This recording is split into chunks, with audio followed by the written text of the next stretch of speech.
Hello and welcome to the Old Man Orange Podcast. I'm Spencer Scott Holmes. And I'm Ryan Dunigan. Does one thing ever frustrate you? Like when you're trying to get something done that's very important, and then there's always something that keeps coming up? That's every fucking day of my life. Like, you know, you're trying to work on this animation, and next thing you know, you get, it's like, I'm gonna go do this, and that needs to be fixed, and now I'm hungry, I gotta get something to eat, and now these dogs gotta be walked, and things just keep happening. Yeah, the other day I have this graphic design book that I bought. It's called How to Graphic Design Without Losing Your Soul.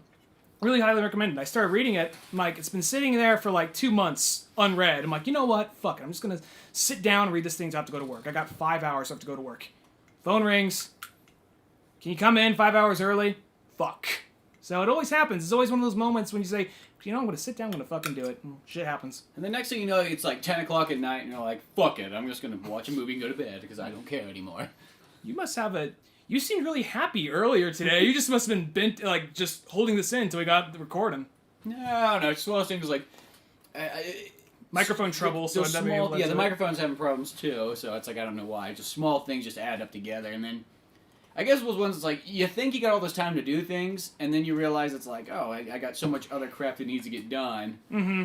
You know. No, it's been this whole week. I mean, I started writing the early draft of the next Batman script, and I finished off all the drawings we need for this one. You already got to start on the animation and all that, but there's always like one or two things that kind of slip your mind, like, oh, I forgot to draw this hand that way, or I forgot to do this background, but yeah, that's what my majority of my week has been, aside from working until 2 o'clock in the fucking morning. But yeah, that sounds horrible. Mm-hmm. I hate staying up past like midnight. Mm-hmm. I guess it just ruins the next day sometimes. Yeah. I think that's why I had to... pouring like a bowl of cereal like at 12, like at noon, just... Yeah, you're like, oh, I just woke up. Yeah, get up, bed. Speaking of cereal, I just want to say this real quick. Because the other day I was actually at the supermarket. Uh-huh. And I never really get cereal that much anymore, because I just usually have like some fruit and like a Nutri-Grain bar or something for breakfast, usually. I mean, not the best thing to do, but whatever. And I was just looking, I just started getting I just seen all these old cereal characters from when I was a kid. Started getting flashbacks, just commercials and all that, like Honeycomb and like, you know, all that stuff. Captain Crunch. And really, when it gets right down to it, like 90% of cereal mascots, when you think about it, lead very fucked up lives. It's either kind of a life that surrounds like either like one of them or both of them, like obsession or like constant fear that children are going to come and steal this one thing you're protecting. You know, like the Trix Rabbit? When I was a kid, those Trix Rabbit commercials used to always bother me. Because these kids were like, they treat this rabbit like fucking shit. Like, no, rabbit, you don't get any tricks. You know why? Because you're a fucking rabbit. It's like, you fucking made the cereal. Yeah. Or it's just like, I don't know why a rabbit wants fruit anyway, but whatever. I mean, why that rabbit ever reached the point like, come on, I'll suck your dick. Come on, I just want Tommy, let me in. Yeah. It's raining. You know it's fucking cold out here. I just want some goddamn tricks. Come on, man. I mean, fucking A. Him and Toucan Sam are both out there. Toucan Sam, like, because, you know, he'd probably be the Tony Montana, really, of cereal mascots. Which one that you don't see very much anymore? I saw it. They changed the design from which last time I was a kid. Remember Cookie Crisp? Yeah. I remember the ads, like, I don't know what the ads are, but as far as the box, the dog got his shit together. He actually, you know, he's gray, he's a little thinner, wears a nice red sweater. Before, remember how, like, the dog and the dog's partner? Mm-hmm. Dog's partner's gone. I don't know what happened. Maybe he just, like, went to prison or was fucking, like, OD'd or killed or something. Maybe they probably just broke up. Maybe. I don't know. They seem very kind of like you shouldn't be buying it from these people. Because, like, the guy, he looked very mischievous. He was always hunched over, had the bandana thing. The dog, like, looked like, you know, like an angry pit bull that would probably knife you just for looking at his lady the wrong way. I do remember that. It's kind of like the remember Smacks? Yeah. And I don't know if this is how it looks the same too, but the guy used to have like kind of like a 5 o'clock shadow going on. Like he shows up to work like, oh fucking hungry. the grandma's coming for my Smacks. Smacks, so I gotta smoke crack. Like the grandma from like the Honeycombs. Yeah. No, the grandma from the Oh, there was the grandma from the Honeycombs. Well, remember like those ones that come on like, you know, like WB back in the day? There's the crackhead thing. The crackhead Sonic the Hedgehog looking thing from the Honeycomb. Like, just like running around there. Yeah. A very 90s. Yeah, like the thing. I wonder how many kids that thing actually killed. I know, 'cause that thing, it's not the fucking Tricks Rabbit who's like, I'll suck your dick, man. It's more like, this thing busts in and it's fucking smoking, you know. It's got the blowtorch going, it's smoking pure crystal meth. It's like, whoa!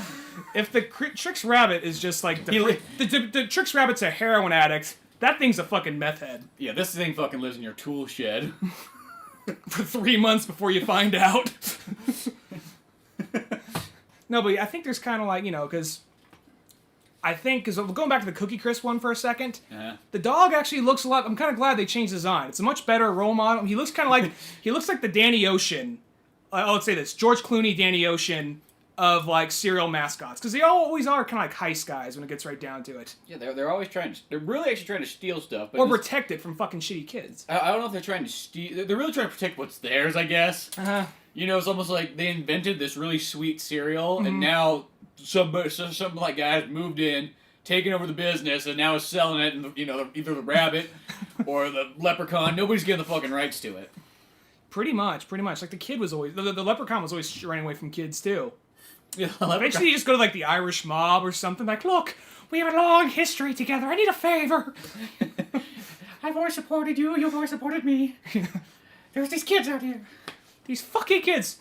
Listen, Lucky, we don't deal with children. These kids are different. They're different, I fucking tells you. They get you down and they beat the shit out of you. They don't show it in the commercials. They edit that out. Look at my eye. You know what one kid called me here? You know what the one kid called me the other day? A Mick cocksucker. I didn't know they said that anymore. He was 6 years old. Just while I'm breakdown. I want to see that now. Just like the heist movie of like serial characters banding together.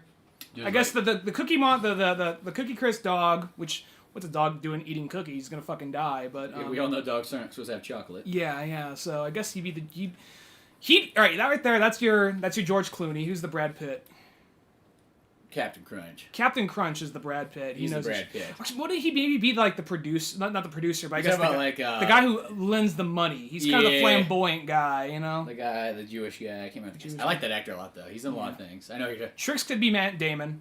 Yeah, it could be Matt Damon. Smacks could be Don Cheadle, maybe. Who'd be the Asian guy? Asian guy? Is there an Asian-based cereal? I'm trying to think of that. Well, there probably is in Asia. Just pull out some Chinese cereal from China. Let's go with that. They could make the heist movie of that. You could do that. I'd be interested in seeing that. You know. Speaking of kind of like, this actually has nothing to do with heist. Have you ever seen the movie The Fighter? I wanted to. I was on Christian Bale. It was on TV at the gym the other day. It looked good. Oh yeah, I saw it on TV at the gym too. So I was like, you know what? I gotta rent this movie and check it out. So I finally sat down and watched it. Is that David O. Russell? It's a David O. Russell one. The Fighter? Okay. And like, it's pretty good. It's not amazing, but it's good. There was this long period where it's like, okay, the movie's called The Fighter, and it's just about Christian Bale smoking crack. Well, his whole I haven't seen the movie, but his whole thing is he knocked out Sugar Ray Johnson. He didn't win the fight, but he knocked him out, right? Yeah, he knocked him out, and like he's just kind of like that's like his only glory day thing. I saw the part, and now he just smokes crack all day long, and because it was on FX. Remember, I was like on the treadmill just watching it. I was like, oh, he's smoking meth on. Oh, it's on FX. I should have seen that coming. I saw the little FX thing in the corner. I'm like, oh, that makes sense. As he's smoking, the little logo appears. Yeah. Like, oh, so you know it's FX. Yeah, because it's one of those things. Usually, like FX is kind of like the bad son of like Fox. It's Bad Fox. It's the good Fox though. That's where all the good Fox It's technically the good Fox, but I mean, like it's Bad Fox, and that's doing, all the naughty things that Fox. That's where you get. It's the good Fox. That's where you get Sons of Anarchy, Archer, and It's Always Sunny. So. And Louie and all that stuff. That's really. If you have to watch television channel, now not for like the movies in this sense, but for like TV shows, that's the channel to go to. Yeah. I think that's probably the best one. You may disagree with this. I do like AMC. But I mean, I'm not in love with all I've the never shows. watched like Mad Men or anything like that, so I'm not too sure. I really like Breaking Bad a lot. Oh, is that on AMC? I thought that was on FX. Yeah, and this entire time I've literally thought that was on FX. Breaking Bad's AMC, and then there's I want to see there's a new one coming. It's called I think Under the Winter Sun or something. It has I'm trying to blank on the dude's name. He's the guy that's he was the bad guy. He's in a bunch of stuff. He's the bad guy in Kick-Ass. He's in a lot of Guy Ritchie films. He was like the main character in Rock and Rolla. Okay. He was an assassin in Revolver. He was the main bad guy in the first Sherlock Holmes. Oh, okay. Sinestro and Green Lantern. Okay, I know who you're talking about then. I forget. He's a I really don't know the guy's name, but I know who he is. But a lot of big actors are moving to TV now because TV's doing more interesting things. I guess. To me, it's like I just still not a big fan of TV. I guess it's the style. I like animated shows a lot. Mm-hmm. I'm just not the biggest fan of live action shows unless they're sitcoms. Well, a lot of shows lately they've been getting kind of dark. Because I think it's one of those things we got time to build up an audience, so they've been getting darker. They haven't been afraid to go into more like unsearched territories as far as television goes. Yeah. Shows like Louie, like I guess FX is a good example of all that. Yeah, FX kind of gives you like that, but then again, that's a sitcom though. Yeah, but it's a very different type of sitcom. It doesn't have a joke every 5 seconds. It's very... sometimes that show is very bleak. Well, because it's got like a mix of drama and... By what I'm saying, that's a sitcom. I'm talking about like other television shows that like... I'm just not a big fan a lot of times like that 44-minute long episode thing, and it gets dragged out, and I guess that's just how I am. I'm a movie guy. Even though the show can sometimes irritate me, I really do like Breaking Bad. That's one of my favorite shows. It does irritate me sometimes because I just want to like Walter White and Jesse fighting a lot. I'm just like, all right, you two just fuck each other already. Get it over with. But I mean, overall though, I still like the show. It always keeps me interested in it. There's once in a while kind of like one little bullshit kind of side story. But overall, I do enjoy that show a lot. And it does go... was a show I just couldn't get into it after about like 4 episodes. And it was not that like, there was good stuff in it. It's just, it's the filler that always gets me in those kind of shows. You didn't like The Wife. Because, to me, it's like once if it was a movie, I think it'd be perfect. Like a 2-hour-long movie, you could really capture a lot of stuff. And I know there's people that be like, well, blasphemy! I think a lot of movies are just afraid to try new things now. I think that's the big thing. They want to go with what's safe, and that's why we're seeing, even though I like a lot of them, we're getting a lot of adaptations and reboots. Yeah, I don't know if that's necessarily because they're going with something safe. Well, I mean, you already got a built-in audience. You still get, it's like that's kind of true, but it's like movies. I still kind of feel like you get a more mixed bag. Maybe not like the theatrical ones, but if it's just movies in a whole, I think you still get a pretty good mixed bag. You still do, but I'm just saying in the sense, like, if you got a superhero movie or you got a comic book movie, it's automatically going to be made, and sometimes they turn out really good. I mean, I think they're being handled much better than what they were, say, 20 years ago, with the exception of the Dawn of Superman. That movie's 30 years by now. Well, this movie's more than 30 years. All right, let's go. All right, 30 years back with the exception of 20 years ago, that's like Captain America and Batman and Judge Dredd and... Yeah, all right, let's go 30 years back. I think they're, in most cases, they're handled better than they were, just say, 10 years ago. Most situations. Yeah, I'd say most situations. I think it's just because once they finally kind of get a grasp on it, and then they can kind of try new things that they didn't try before. Well, just a lot of stories you hear, kind of like about certain movies that were originally intended to be one thing, but just due to rewrites and someone selling their script to the wrong person, it just became something else. Yeah. And apparently that Hancock movie was apparently a really, really awesome original script, but they really changed it around. They chopped it up. Yeah, made it like a safe PG-13 See, now movie. when they save things up, that's always when it's kind of a sad day. Yeah. I know that, you got to sometimes chop things up just because, time-wise and things like that, but, too bad, because, well, that movie clearly didn't do that well of being safe. No. I've never met somebody who's really seen it. I saw it in theaters. Oh, did you actually see it? I like the concept, and I like parts of it. The beginning, it's pretty good. They bring in some interesting concepts as it goes on, but it's just one of those things. I was watching it, like, this feels like... It really did, to me, feel like a movie that was originally a rated R film that they then rewrote and just made it, like... And toned it back or something. Yeah. Sometimes they get like that for movies, and it's just one what's like... Do you really need to... I mean, like, what's wrong with rated R? At least nowadays, though, the one thing I will say, though, is you seem to get a lot more rated R movies. As in, where a long time ago, it's like, they're only going to make rated R movies for, like, adults. But nowadays, you can almost make a rated R movie that that, like, it's not going to push away kids. Almost like, in a sense, like, perfect examples, like, Mortal Kombat in 1994, you had to make that PG-13 because there was not enough, like, adult audience that would make that movie worthwhile. Because really, you're going to make all your money from the kids. But nowadays, you can make a rated R Mortal Kombat movie, and it would just make just as much money. Yeah. Which they keep on saying they're going to do, and they keep on backing out of. Like the guy who did the online series, I don't remember what it was. I think it was called Legacy or something. Yeah, it's called Mortal Kombat. Because they got like the whole set on Blu-ray. Yeah, is it good? It's actually pretty cool. There's some pretty cool ones in it. And they're weird because it's like it literally just feels like a guy who just like makes like he has like no set format on how he does it. It's like the best way to go about it. One's 6 minutes long, and some are like 14 minutes long. It's just it really just feels like a guy just kind of like has like high production YouTube videos, if that makes any sense. But they're really well made, and it's got some stuff in it. A couple of them are kind of like okay, but overall, like the Scorpion one, the Sub-Zero one was really cool. It's like, okay, here's this guy's story, here's that guy's story. Is Yeah, there like one continual story? No, it's not one continual story. It's more like here's this character, this character, this character, and some of them are two-parters. And I think the whole point of that is that like once they kind of did all the main characters, then maybe I think they're gonna, now let's put these guys all together for a tournament. Okay. So it's pretty cool. I hopefully hope the guy's still making more of them. I don't know. I heard something like that guy because originally he had a pitch.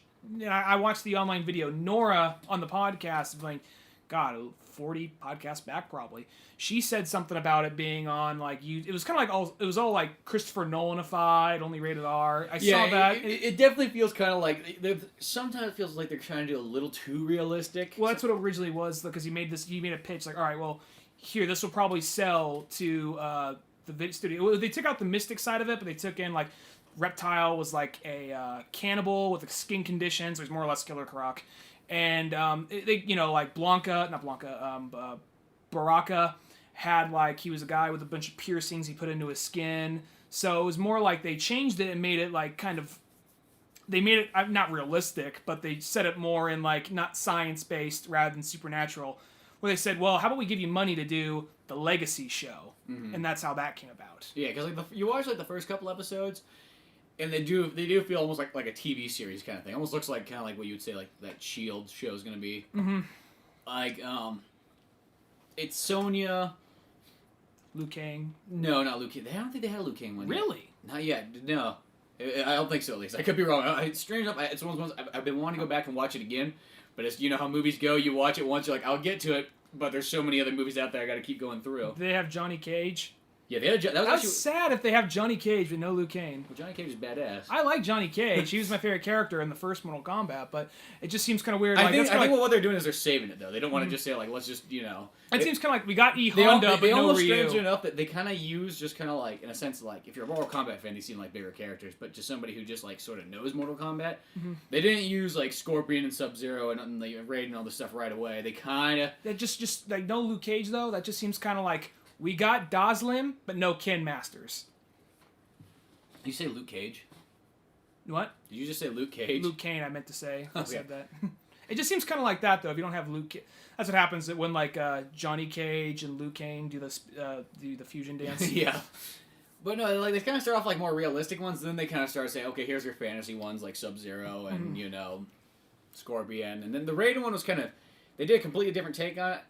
That was one of those things, like, to me, it's like... No, I like the original Raiden more, but I guess it's good you can at least try something new. Apparently, in the special features, like, oh, people seem to really like the Raiden one a lot. I'm like, yeah, maybe if you're not a Raiden fan, maybe you like that one.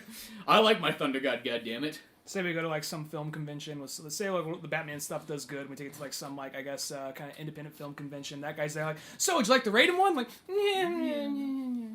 Because you're like one of the biggest Mortal Kombat fans I know, so if you don't Mortal Kombat's one of my... I think the story-wise Mortal Kombat and the characters are so well made. It's what I mean? It's like...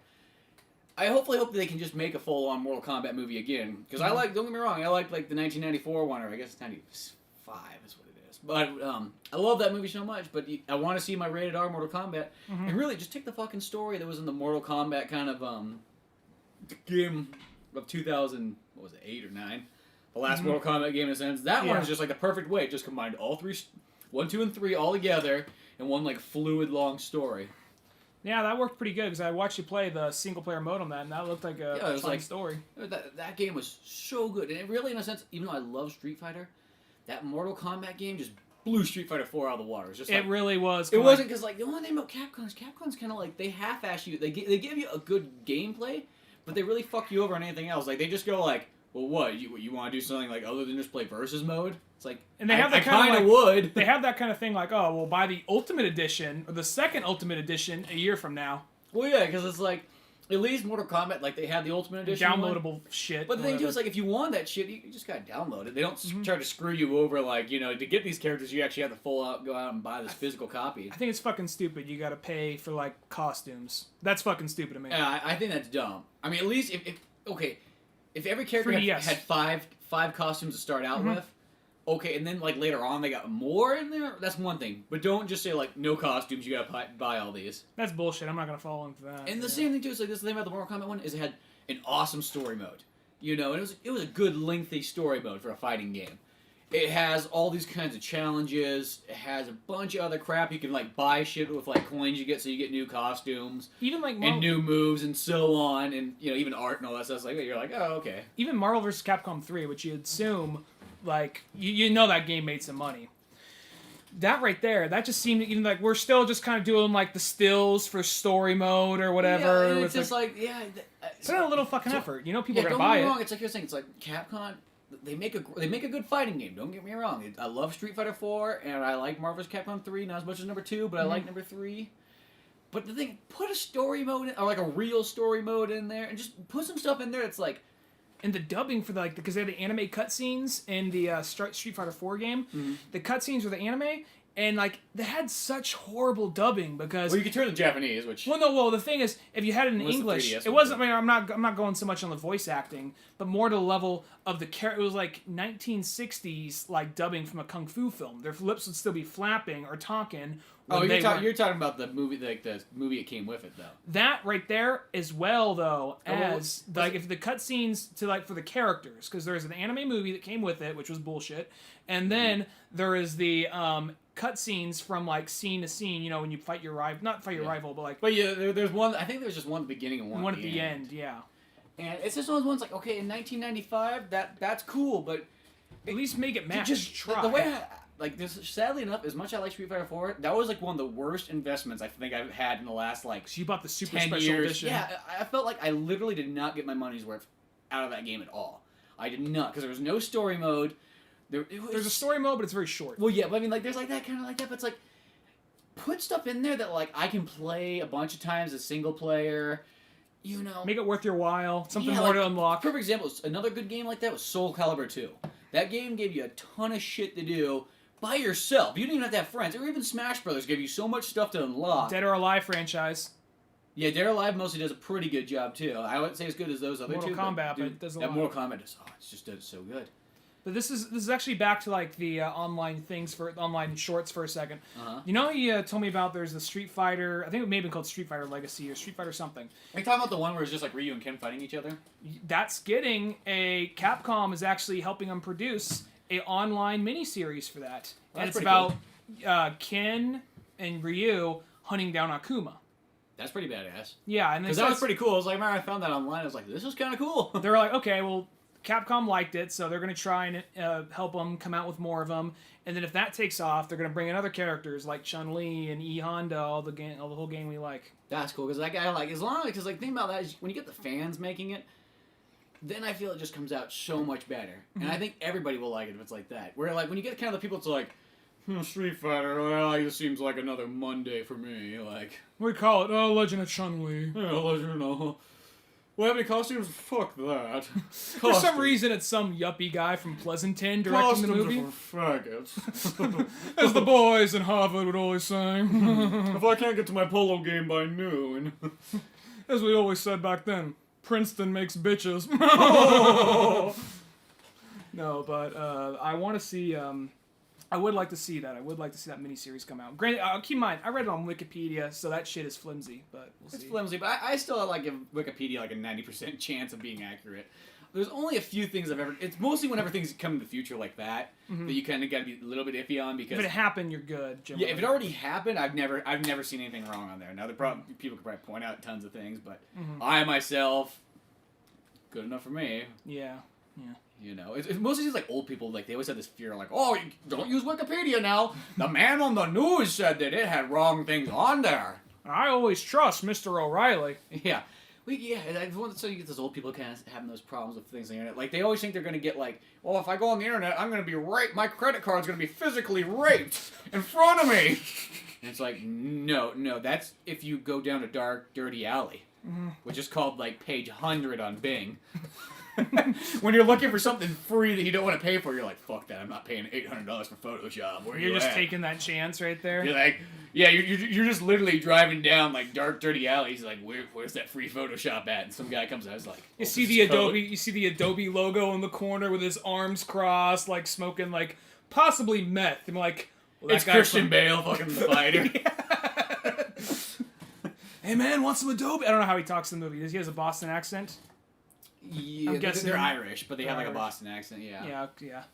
Says, hey man, want some Adobe? I got some Adobe Photoshop for you. You know, car drives by, puts his hand in his jacket, looks around, like, oh, never mind. It's cool. On the fire, it's kind of funny though. It's like whenever Christian Bale's living in like this crack house or whatever. Whenever his mom comes by, he fucking just runs and jumps out like a 3-story window onto like a bunch of trash, and he does it like multiple times, so his mom like knows right where to get him at. Have a studio audience Going laugh back track. to that fighter though, it's still pretty good. It's kind of just like Rocky, but with drugs. Meth. Yeah, it's like crack Rocky. Crack Rocky. Even though Mark Wahlberg's not doing anything wrong, he's just like, Mark Wahlberg, I'm good.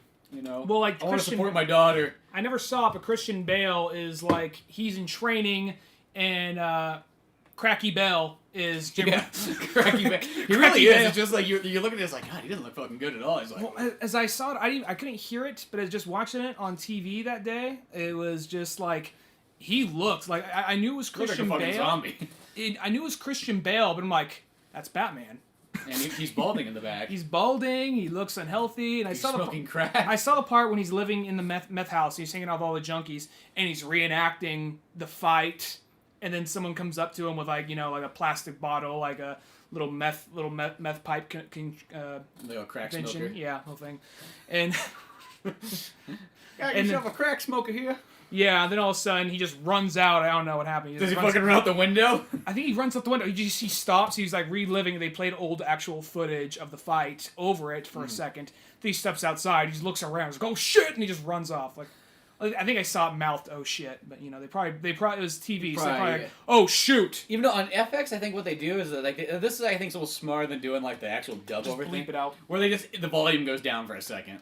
Just bleep it out, because it's like, if you want some good fucking comedy, watch Bleeping. TBS on like an R-rated movie, like in Matrix. Like I remember there's a part when they pull the bug out of his stomach, and they chuck him in the street. The part when they do that, the line is, "Jesus Christ, that thing is real." In TBS land, it's "Jeepers Creepers, that thing's real." Well, the thing too is, I don't think they do that anymore in movies too. Because every single time I see a movie on TV anymore, they do the thing where you're like the volume goes down whenever it swears. So it's like and it's just like That's smart. Almost like Grandpa's in there now, kids. I'm fucking here to make sure you don't hear any swear words. It's just like the old man, the editing room of like FX, like it's just live. All right, just bring in the old man like censor unit. Just some old guy in a walker just stands by, just looks at all the guys working the sound decks, just turning it down, just looking at them the whole time. And I don't know, just live. I don't know if they just got to the point too. They're like, I'm not paying for some fucking actor to come in and redub these people's lines. This is what we're gonna do. We're gonna get old man censor to come in and turn down the volume every single time there's a swear word. And if there's titties on screen, well, we'll just put those little like face blocker out things we used to use on cops.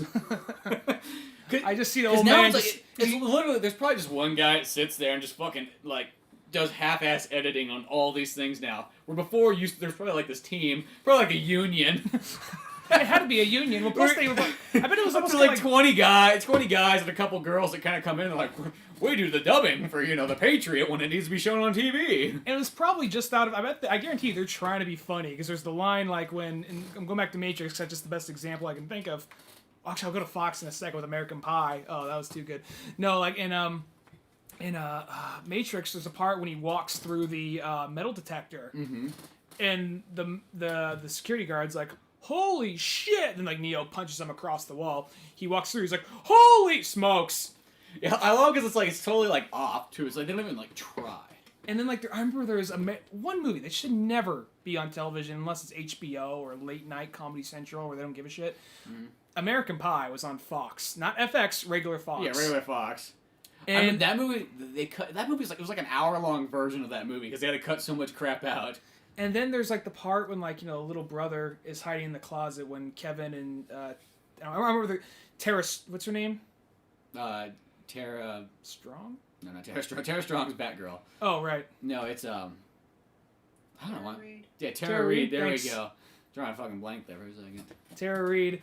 She when I don't remember the character, the actual actor's name, but Kevin and Kevin and Tara Reid go in the room, and then all of a sudden he checks the closet. He's just the kid's like, "You guys are gonna fool around, aren't you?" Then he jumps on the bed. He like suddenly became like voiced by like a 30-year-old guy. He's all like, "Freaks, freaks, freaks," no emotion in his voice. They're almost just kind of like. I can see why they don't do that anymore too, but there's almost something kind of funny because about they get watching podcasts making fun of it. Oh yeah, well yeah, nowadays you get anything. Aside from a bunch of probably angry emails or letters back then, it's probably. one of those ones I understand it because in a sense though, like the weird thing too is you get parents back in the day that wouldn't let their kids watch like those versions of it on TV. It's just like, really? What the fuck's wrong? These movies have been trimmed down to almost a G. A lot of them are trimmed down almost to a G movie because they literally cut out. I mean, they'll cut out hell. Yeah. Damn. You know, I've seen something like that. So it's like at most it's PG. I think parents just do that just because. I mean, I think some parents are like, "Oh, it's American Pie, it's rated R," but it's made for TV. Rated R, American Pie. You just can't get past that. No, I think they can't get past it. Or I think a lot of parents just don't understand sometimes that like these movies have been edited down.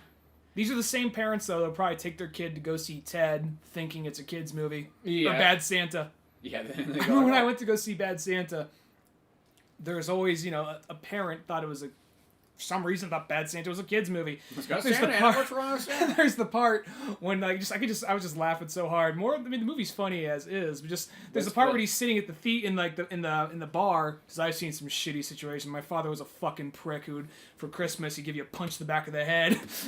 I see the kid just look at his mom, whisper something. That's what Dad gives me.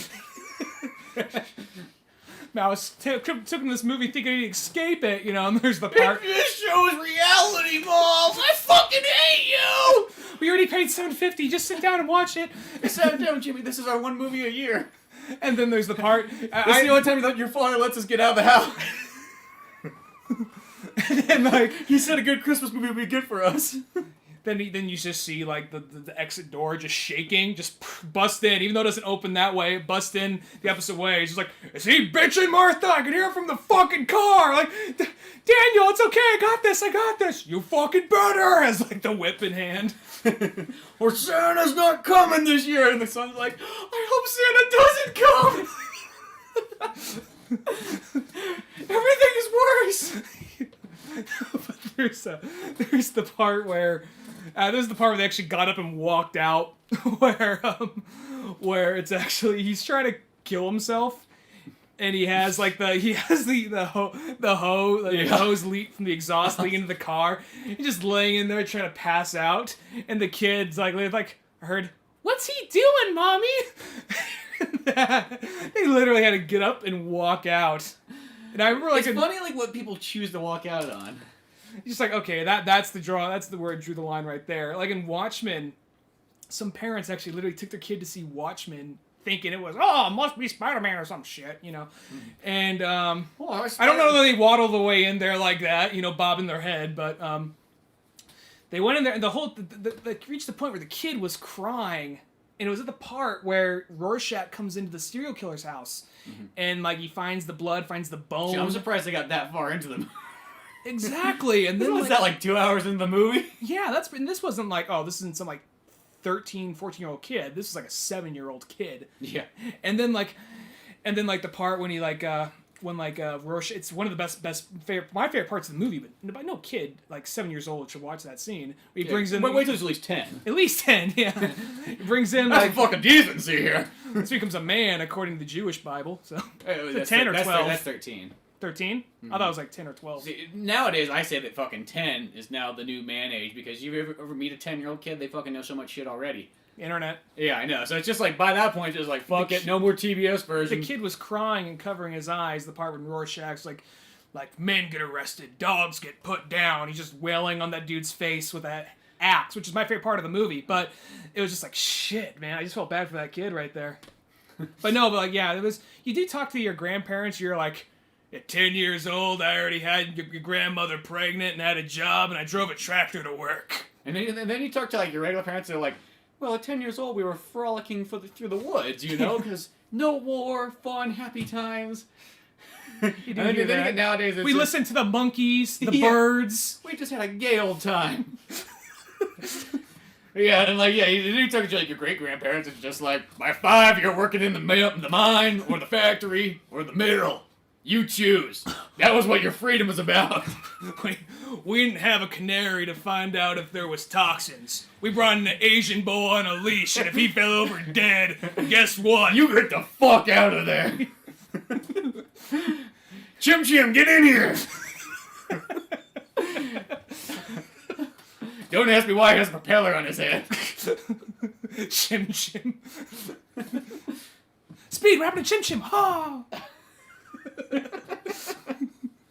Was the monkey Chim Chim in Speed Racer? It was something like... It was a double word. Snip thing. Snip or some Chim Chim, I think. I said Snip Snip. I thought you said shit. Why is he called shit? Just look at Speed's car whenever he has to take him to the fucking cleaners. Monkey shit's everywhere. Originally, like, he would ride with Speed when he went on races. He'd just throw shit at the other cars. He won, but it was frowned upon. Apparently, at some point, Racer X caught him red-handed, taking the monkey over his shoulder like a bazooka. Shit.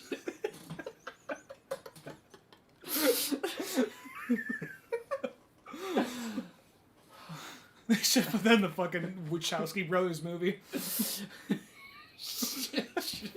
The movie, it's same exact movie.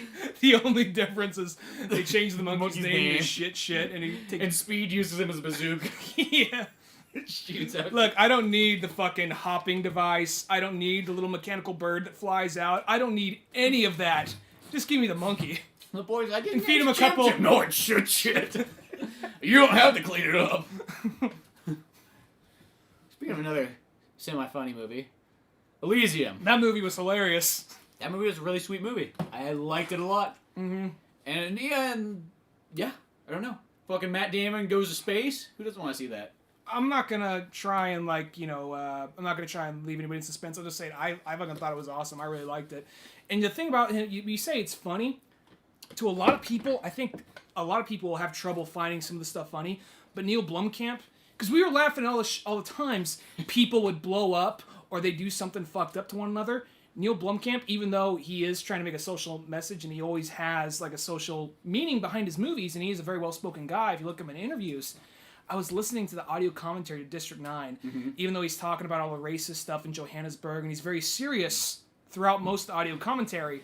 When it came to something, like there's the part when the prawn comes out, it's all shaken, and the guy that plays Victus is like, oh, I don't want to shoot the prawn, no! And he blows the prawn up, just guts go everywhere, and he just has this distressed look on his face. He's like, that's like the funniest part of the movie to me.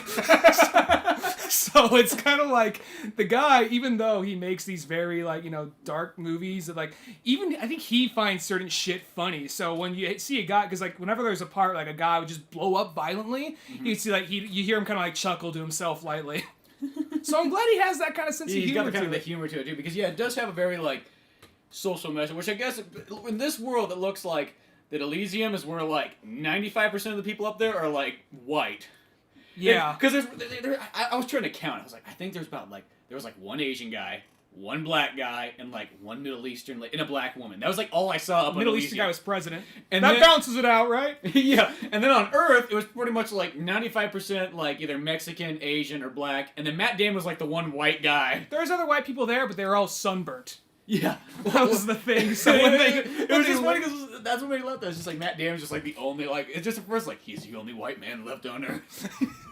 Well, when he lands there, I thought it was so funny. When he actually lands down in not he, but all the, because they first show a bunch of people trying to get to Elysium. And the main reason a lot of people want to get to Elysium is just to hijack, they just want to live there. Other people, they want to hijack a med bay where it's this medical bed. It's really a magical device that just instantly heals you. In whatever you have. Yeah, it doesn't matter what you have. You got broken bones, you get it in there. You got cancer, you get in there. You get your face blown off. You got AIDS, you get in there. Yeah, you get your face blown up, you fucking go in there. That part was funny to me. We'll get back to that in a second. So they just show that a lot of people just break in there and they all get deported right away because they have high security. But it was just funny because you see this this jerry-rigged ship just bare because 3 ships go out. One ship makes it through. It lands down, and then you see all these. All these people running, all these rich yuppie white people. Oh my gosh! Oh my god, it's the tan people! Run, honey! Run, honey! Get to the Escalade, hurry! Quickly, before the market value drops in this region. Well, it just had that because it's all the rich people up there, they were just the whitest, yuppiest fucks you could possibly think of. Literally, even just the black people, even the black people were super... the black people, it's they've gone past being just black people. Now they're just yeah, you see my BMW out there, and well, we've even traded in our Mexican yard workers for a robot. It was kind of racist. And then, like, there's a lot of robots, too, like, they maybe Cadillac is like, there's my robot slave over there. I painted him black so he knows his place. They were very kind of like, it was very much like, Yeah, did you see the stock reports today? They did make him extremely just kind of like so yuppie. Like, is that guy black? It's like, it's just like, you almost get it, like, it's like, that's what I was thinking, because I was trying to look for as many, like, dark-skinned people that I possibly could on Elysium. 90% of them were white people. I mean, even Jodi Foster, she's got the Hitler haircut.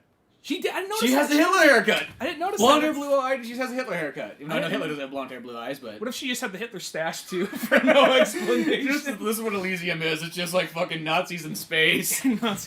She was trying to overthrow like a Middle Eastern president that was still a douchebag. But yeah, yeah. I guess the only thing Earth's good for is just fucking people working there to build factories, to build robots.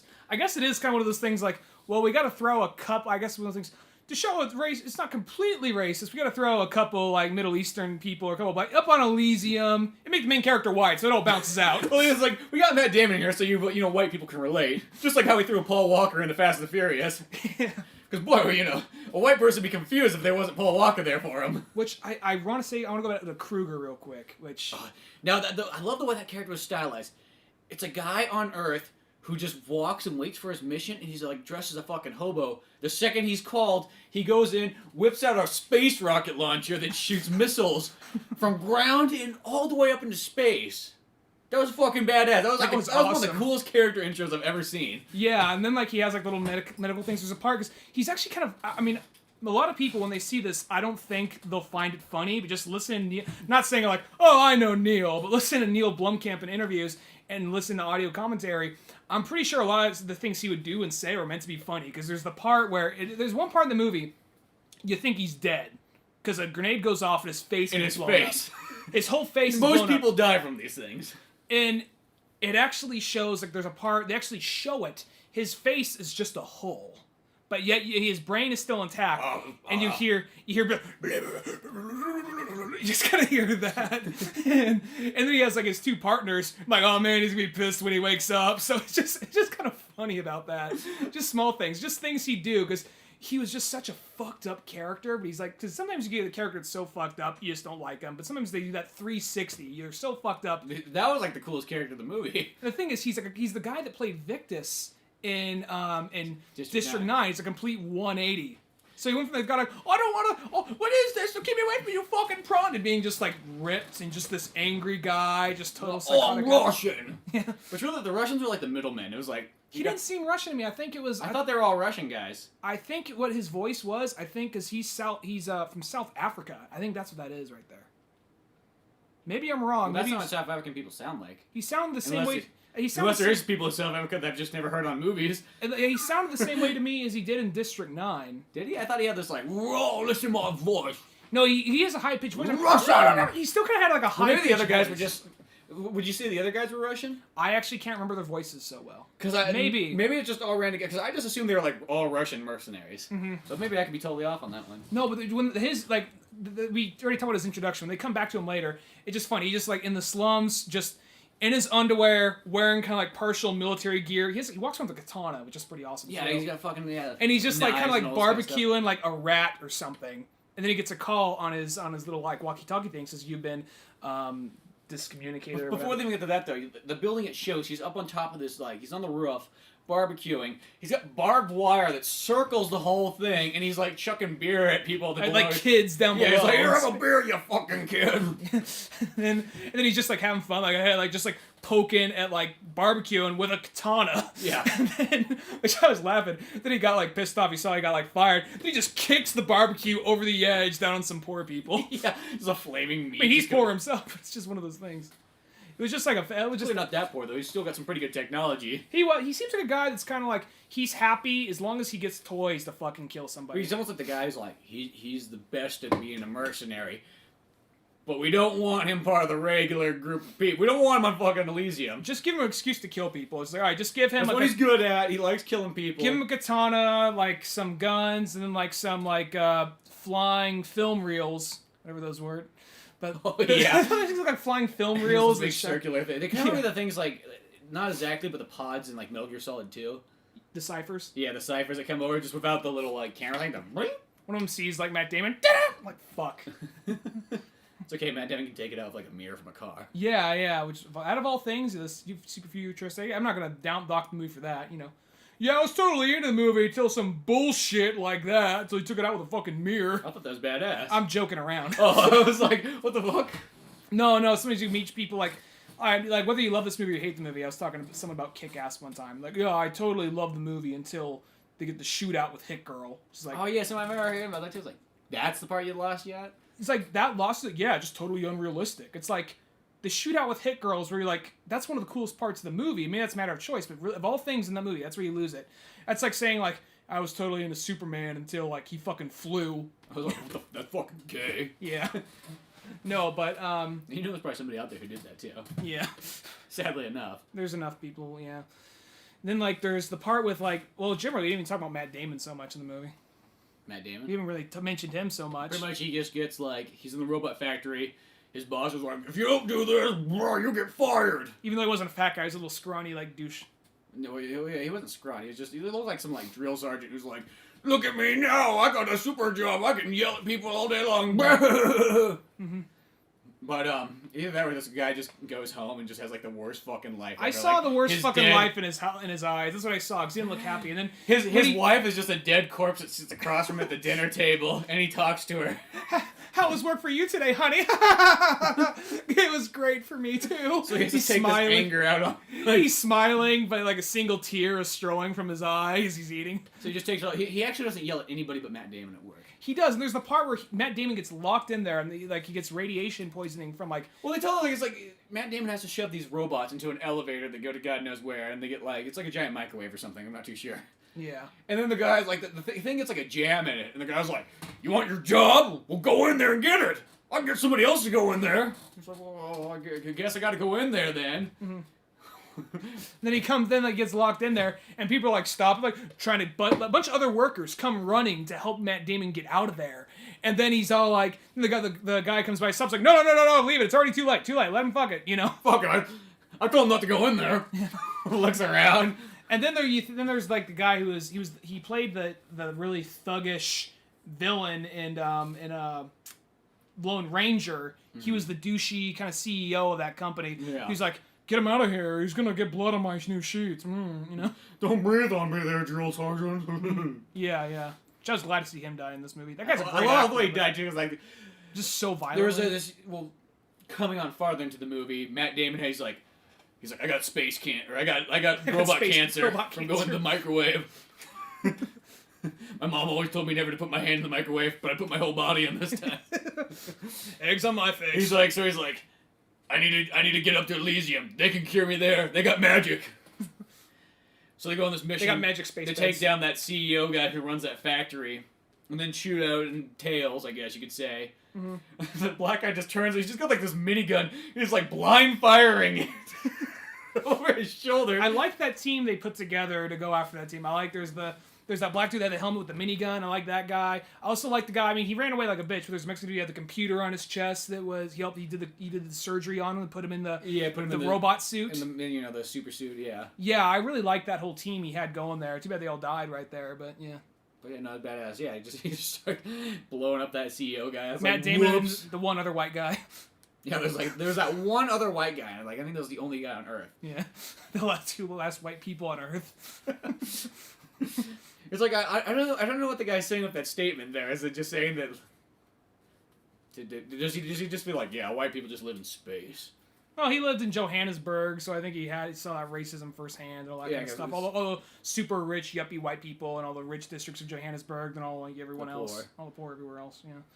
No, but and this was in Los Angeles. This was in Los Angeles, but still, it looked kind of like it could be anywhere. It didn't look like Los Angeles. It just looked kind of like the end of the world. But you could totally tell World War III happened or something. And just overpopulation, trash everywhere.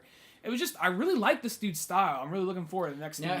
Now, is this his second movie? This is his second movie. He made a third. He made a short film, but as far as movies, this is his second. His third one he's working on. I don't remember what it's called, but I'm curious. Just given his style and everything else he's done, he says he's making a dark action comedy that's gonna be sort of a buddy cop film and I think one of the buddy cops is actually an alien. That's kind of cool. Yeah, he said it's a dark action comedy with heart. So that's kind of like Wells movies sort of are. Yeah, that's cool. I like that style. Mm-hmm. Well, this one, he says it's going to be more of an intentional comedy. I think there are things that we just find funny, and like he obviously finds funny too. Like it does have a little bit of a dark sense of humor, but it's not really super consistent. It is. Well, yeah, I wouldn't consider this movie think, like a dark comedy as being it's one of its. I want to see him do dark comedy because I already find the stuff that's not made to be funny as is. So yeah, if he put some real funny stuff in there, it could be real good. And then there's the thing, he has the girl. I always forget her name. She's a really good actress. She was in Repo Man. She was the sniper in Predators. Yeah, she's in a lot of stuff. Mm-hmm. She was in this. She was as the nurse who was trying to heal his childhood friend. Childhood friend who's come back around. And what else about the movie? It was just all around an awesome movie. Yeah, it had a good look to everything. Which actually, I want to say this real quick. Didn't parts of it look kind of like a '90s science fiction film? Because they just had they had graffiti everywhere. Well, it had kind of the Judge colors. Dredd look. Judge Dredd. And that's kind of like what I think is strange. A little bit of the Super Mario Brothers kind of. Yeah. Well, even Super Mario Bros. The movie, I always feel like that kind of look almost comes from just Judge Dredd in general. Whether it comes from like 80s Judge Dredd, it really goes all the way back to 70s because it looks kind of like that in the early issues. Mm-hmm. But yeah, like that. I like that look though. I always think that's really cool. Mm-hmm. And even some like the text on computers would still look very retro and kind of like beaten up, well, like a 90s computer. Yeah, because when they had like the jerry-rigged spaceships that they flew up in the beginning, like we gotta escape Earth to get to the medical base. With black screens with green text that look like they're right out of '89. It did. It looked like an Apple II kind of text. It's the small things like that which kind of always catch my attention. I always like. Even though the very end though, pretty much the whole point of the movie is they get this code that can reboot the entire system of Elysium, so that everybody can be a citizen of Elysium. Which, the first thing, it's kind of they send all these, medical pods out. I bet you there's somebody on Fox News who's going to be like, that is fucking Obamacare to the max! I paid for my medical bills. I do not want no poor, broken person on Earth to take my medical bay. That's going to happen. That's going to happen. You know that's going to be up on Fox News. Because I saw, right on something like, Obamacare. That is what it's going to be. Because it was pretty much giving out free medical care to the entire world. Mm-hmm. I'm pretty sure there's gonna be a lot of angry stuff about you're gonna see on the O'Reilly Factor, people are like, of course, all the white people are up in space being evil. You're gonna see that yeah, it's like Fox News was like, well, space is where white people belong. We got there first. Come on, we claimed the moon. Come on. Yeah. So. Yeah, whose flag's up on that moon? Right, America. Well, there's more than just white people in America. This is America, goddammit! I just know, right when I was like, Fox News is gonna have Fox News is gonna have this hate fucking it. movie. There's Obamacare right there, giving out free medical insurance just to anybody that walks up. If they threw a fucking hissy fit over the secret world of Arietti, oh my god, this movie's gonna be around for a fucking months on Fox News. It'd almost be fun just to sit and watch Fox News if they're talking about this, just for a laugh. Yeah. Because you'd just be like, you guys are so silly. Oh, you silly racist old bigots. You guys probably just caught snippets of it on YouTube, and that's what you're basing it all off. Probably, or they read a review. Probably your son went to the theater and watched this, and you're like, Billy! Like Bill O'Reilly's just taking off the belt. He's going to his son's house, like, Dad, I'm 43. You saw the movie, didn't you? The District 9-2 movie! Well, no, Daddy. I mean, it's sort of like that, but not really. We hated District 9. We hate this one, too. You support Obamacare. I like how the angry Republican has a build-up, but then whenever he speaks again, he has to restart that build. You saw Obamacare again. You saw the District 9. It never kind of. Everything's always a build-up. This guy. He's like a tea kettle. Well, yeah, he's kind of like Bill O'Reilly. So the guy's fat. And every single, phrase that has to be yelled, it has to, recuperate and then build back up again. Take a breath. Breathe. Okay, let's go again. Fuck it, we'll do it live. Now, what did you think about that new George Clooney movie? Because that was a new trailer. Monument Men? Uh-huh. That looks good. I want to see it. Bill O'Reilly, Bill Murray. Bill Murray, John Goodman, George Clooney, Matt Damon. Dramatic World War II comedy. Kind of almost like Ocean's 11. Ocean's 11? Yeah, actually, yeah, it did. Very much so. And it had it was like a dramatic, it was like a like a dramedy set in World War II. I'm curious. Yeah, where they just protect like museum stuff. So like, I think they're in France protecting all that kind of stuff, so the Nazis don't destroy it. I'm like, that's badass. I've never seen a story like that. Plus Bill Murray. I haven't seen Bill Murray in a movie in a while. Yeah, not really. I know he's been doing some independent stuff, but I mean, like, I don't know how big his part's gonna be because he's just one of the men on the team. But I'm interested because I do love all those actors right there. I love Bill Murray. I love John Goodman, George Clooney, and Matt Damon. Yeah. And the one thing I'll say, whenever George Clooney directs a movie, did he direct that one? Yeah, he was the director. Oh, I'm interested now because the thing is, he picks like a topic that you're like, I've never seen a movie like that before. Mm-hmm. That's one thing I always like about it whenever he directs a movie because it's always like, cool. That's different. Mm-hmm. He doesn't just do the same old, same old. He's got versatile taste. Like The American, like when I first saw he didn't direct that. He didn't direct that one, but that's a great one. When I first saw The American, I had mixed feelings on it. Then I thought about it, I'm like, you know what, that was a really good movie. Because it was more of kind of like what assassins do when they're not killing. Which, when you say that, it sounds kind of lame. But then I thought back on, like, you know, I'm going to watch it again. I see it for like $5. And I picked it up. Mm-hmm. And I just fell in love with that movie. It was one of those movies just... You know what? That movie almost gives a new meaning to that word sleeper hit. Because it's literally a movie you had to sleep on. Because at first you watch, you're like, well, you know, it was good. It was all right. Not amazing. And then like, you slept there, you're like, that was it. And like, that's a great movie. And each night you slept more, you're like, that movie was great. What am I thinking? I was a fucking idiot that night. I watched it a bunch. I watched it 3 times, but by the 3rd time I liked it more than I liked the first 2. So that's a good sign too. Is whenever you can keep watching a movie, it gets better and better. I mean, it's not a movie I can put on any time. No, you gotta be kind of in the mood. It's not just like, hey, you know, throw this movie on. Mm-hmm. They had a longer Riddick trailer. Oh yeah, that was cool too. They said like it was they were showing a little bit of footage for Riddick. But it was like create a poster for Riddick, which the part that I thought was funny though because he's like, and I'll choose the poster that will be for the, or I'll pick the winner to be the movie poster. I'm just gonna send in a picture to Vin Diesel of just him with a huge fucking dick with 100 naked women around him, and I just stand out there, just a cock hanging out. Then he's like, I picked that one. But Vin doesn't say anything about the movie. I picked that one! Well, it's the thing I think, though. It's like, okay, Vin Diesel's the main character. Yes. He's an actor, though. You think the guy that created, like, the whole Riddick kind of, like, world... They're saying that. Neither of them are going to pick. It's me, the marketing team. Yeah, well, yeah, probably. But, they you know, I bet you they might maybe have a hand in it. But you think that, like, if anybody's going to pick it, it should be the guy who creates Riddick. Yeah, he's like, all right, just pick one. Like, all right, eeny, meeny, miny, mo, catch a terry. He starts going down the list. That one. Oh, the one with the huge cock. So, yeah. Then there is also, I mean, there wasn't that many new trailers. We saw a big, long thing for Carrie, which, with... Oh, yeah, like that. Hit Girl is Carrie. The new Carrie one, yeah. And a longer Thor trailer. Yeah, there's a longer and different Thor trailer. That was cool. Yeah, they finally gave a date to that movie too, because I kept wondering when that was coming out. So it's coming out in November. Yeah, and that thing about this, it does what I hope the first Thor would do, which is stay in Asgard. Stay the fuck in Asgard. Because this one looks like, you know, if anything, maybe 20 minutes in the regular world, but maybe not even that much. Maybe 10 minutes. Who knows? What if it's literally just 10 minutes in Asgard and just showing all the cool shit that happens in Asgard? It's not like we've never seen that before in trailers. I'll say this, though. I mean, we sometimes give looking back on Thor actually is a good movie. No, because the second time I went to go watch it, and same with Captain America, too. The second time I went to go watch all those ones again, I actually liked them a lot more. Mm-hmm. Maybe because I just kind of could go into them next time and go, okay, there's some stupid shit in it. Just forget those 5 stupid things that happen, and you're like, well, you take away those 5 stupid things, and they really take up all of, like, 30 seconds if you add them all up together. That's not really that big of a deal. Something you got to give the Marvel comic movies credit, though, is they're really reaching far back to things that fans would recognize. Like, the first Thor comic, there was the Rockman thing that came down, and I believe that, and that Rockman thing, he's part of the team in Planet Hulk.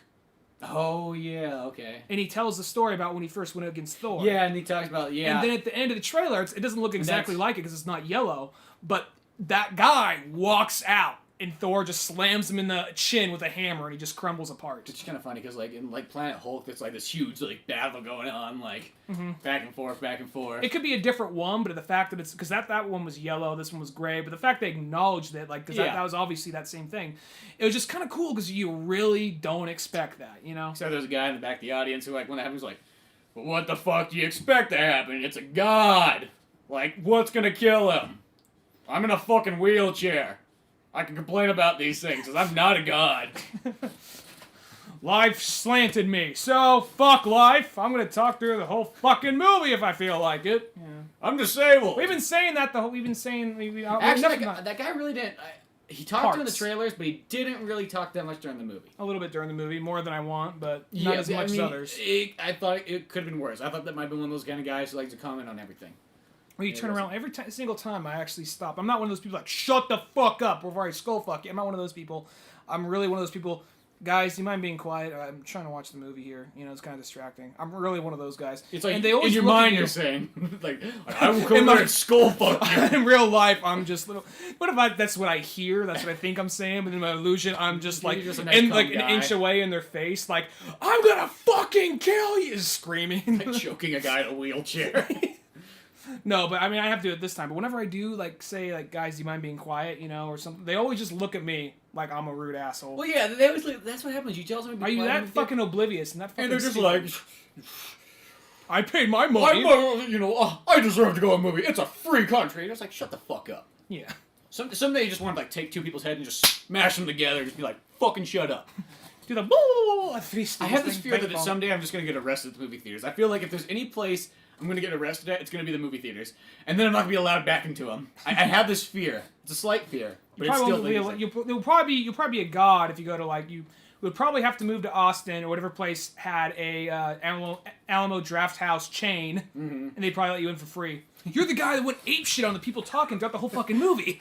Come in, sir. You just get this huge like. Do you want a job as a security guard here? Because clearly you can tase people. You knocked out 7 guys in wheelchairs. You clearly don't give a fuck. You really just beat up like a whole group of watch kids. One of those kids was blind too. Yeah, well, he was fucking talking more than anybody else. What's going on? Who's talking now? Could somebody explain this to me? One friend of mine, I didn't see it, but this one drove me fucking crazy. Went to go see Life of Pi, and yeah, makes me hungry too. And the mom was it was a Chinese family, I believe, and the mom was narrating in the movie theater. The mom, there's a Chinese family. The mom was like translating it to the kid next to her. Well, thank Christ. When I was in line today, there were some European people there, and I mean, like, Fox News. There are some European people coming in to see the Elysium. Okay, now I'm just not saying anything, but there was a mom and another mom and 5 kids. I'm just saying, we don't know. They could be. We don't know what they're here for. They could be French Nazis. We don't really know. Well, whatever. Like, they were almost gonna go into the movie, and then like the guy was like, "Well, are you ladies going in the movie with these kids?" And they're like, "No." And he's like, "Well, you got to be in the same movie if the kids it's rated R." And so they're like, "Well, let's just go see Red 2 instead." I'm like, "Oh, thank Christ." Because I don't mean anything by that though, but sometimes you get some foreign people like that, and they might not know how to act in an American theater. That was the case when we went to go see Django Unchained. I've never been to a movie theater on Christmas Day, but huge fucking line. You think like Batman, Superman just open up, but huge line, I guess, for Les Mis and a little bit of Django Unchained. And when by the time we got up there, like I want to say the lady had a thick German accent, and mostly I'll say this right now, most of the European people I met were very nice and very friendly, you know. But the thing is sometimes you get those people and they don't have as good enough English, so they keep asking questions to like the people who speak better English, and it's just like, well, no, but then like the lady up there, she says, "Is this the line for Les Mis?" And like, I don't know, that's not a very good German accent, but yes. It's like, is this the line for Les Mis? Like, it's the line in German. We're like, oh, we just want tickets for Les Mis. It's like, well, you have to wait in the line. You're just like, they just like confused. You know, yeah, you're like, you know, yeah, one line, America. Yeah. Oh no, but what was I gonna say? Yeah, so you know, there's the BMW line too. I wonder if we have any European listeners.